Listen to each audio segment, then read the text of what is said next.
మనం చరిత్రలోకి వెళ్తుంటే పరిస్థితి సంతాన మల్లికార్జున స్వామి దేవాలయంలో ముందర ఉన్న మల్లికార్జున స్వామి ముందున్న నంది విగ్రహం అనేది చాళుక్యుల కాలం నాటిదని అంటారు. దానికి మార్పులు ఏమైనా జరిగాయా అంటే మీకు తెలిసిన మేరకు ఏమైనా చెప్పగలుగుతారా? అంటే ఆలయంలో విభిన్నమైన కొంత దూరంలో కనిపిస్తుంటాయి.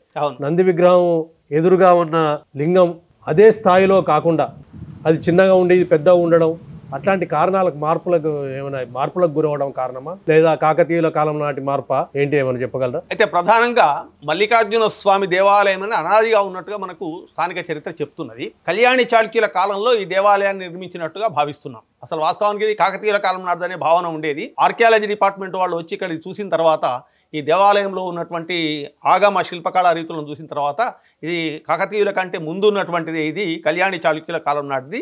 దీనికి సంబంధించినటువంటి తామ్ర శాసనాలు కూడా సర్వే ఆఫ్ ఇండియా వద్ద ఉన్నాయి అనేటటువంటి విషయాన్ని వాళ్ళు చెప్పినారు. అయితే ఇక్కడ నందీశ్వరుడికి మాత్రం ఒక ప్రత్యేకత ఉంది. ఈ నందిని జీవనందిగా చెప్తారు.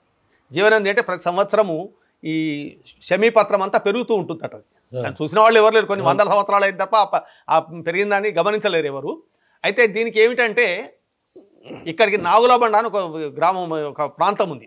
అది మర్పడ శివారులోనే ఉంటుంది. అక్కడి నుంచి ఒక దివ్య సర్పం వచ్చి రోజు ఇక్కడ శివుడిని అర్చించిపోయేదట.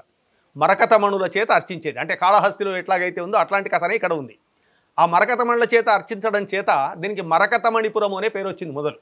ఈ మరకతమణిపురమే తర్వాతకు కాలంలో మరపడగా మారింది. అయితే ఒకసారి ఈ మణులు ఇక్కడ ఆలయంలో ఉన్నటువంటి సంపదను చూసి కొంతమంది దుండగులు ఈ ఆలయం మీద దాడి చేశారని, దాడి చేస్తున్నటువంటి సందర్భంలో నంది రంకెవేస్తూ అంబాన్ని రంకెవేస్తూ ఊరు వైపు తిరిగింది అని చెప్తారు. అందుకని ఎక్కడైనా శివాలయంలో లోపల శివుని చూస్తున్నట్టుగా ఉంటుంది. కాకపోతే కుడి కన్నుతో కొంచెం ఇటువైపు ఎడం వైపు మెడదిప్పి చూస్తున్నట్టుగా ఉంటుంది. మన దగ్గర కుడివైపు తిప్పి ఊరు వైపు చూస్తున్నట్టుగా ఉంటుంది. చేసినారని చెప్తారు. ఆ సర్పాన్ని చంపివేయడం వల్ల ఆ సర్పం యొక్క నీడ పడగ నీడ పడ్డది కాబట్టి దీనికి మరపడగా అనే పేరు వచ్చిందని, పక్కకే సిరసనగాళ్ళ అనే గ్రామం ఉన్నది, శిరస్సు పడ్డ చోటు కాబట్టి సిరసనగాళ్ళ అనే పేరు వచ్చిందని, తోకబడ్డ చోట తోకగుట్ట పోయి తొగుట అయిందని, పొడవు పొన్నాల అయిందని, నడుమున ఆచారం అయిందని చెప్పని ఒక కథ, జానపదుల కథ ఒకటి వ్యాప్తిలో ఉంది. దీనికి ఇప్పటికీ నిదర్శనం ఏమిటంటే ఇక్కడికి అప్పుడప్పుడు సర్పం లోపలికి వచ్చి వెళ్తుంది. అది కూడా శ్వేత సర్పం వస్తుంది, తెల్లటి సర్పం వస్తుంది. ఆ శ్వేత సర్పం వచ్చి వెళ్ళడం చాలామంది భక్తులు చూసినారు. ఇక్కడ ఏదో ఒక సమయంలో అది వచ్చి శివుడి దగ్గరికి ఇచ్చి రావడం వెళ్ళడం అనేటట్టు చూస్తుంది. కాబట్టి ఇది క్షేత్ర ప్రాశస్త్యాన్ని పెంచేటటువంటి ఒక జానపద గాథ, ఒక జానపద విశ్వాసం. దానికి నంది మనకు ప్రత్యక్షంగా కనిపిస్తూ ఉన్నది. ఇకపోతే లోపల ఉన్నటువంటి శివలింగం కూడా చాలా శ్రేష్టమైనటువంటి శివలింగం. లోపల కూర్చొని మనం అభిషేకం చేసుకున్నా, పూజ చేసినా ఒక రకమైనటువంటి వైబ్రేషన్స్ మనకు కనిపిస్తాయి. అక్కడ ప్రత్యేకంగా ఉన్నట్టుగా మనకు ప్రత్యక్షంగా శివుడు ఉన్నాడా అనేటటువంటి ఫీలింగ్ అనిపిస్తుంది.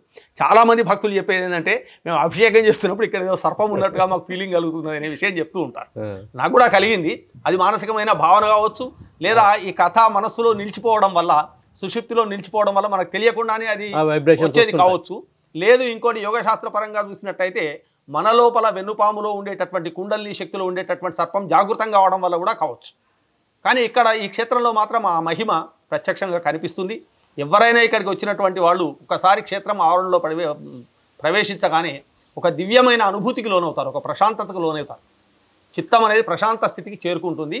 అది ఇది తపోభూమి అనడానికి ఒక నిదర్శనంగా చెప్పవచ్చు. తర్వాతకు పాల్కురికి సోమనాథుడు కూడా ఈ దేవాలయాన్ని సందర్శించినట్టుగా మనకు చరిత్ర చెప్తూ ఉన్నది.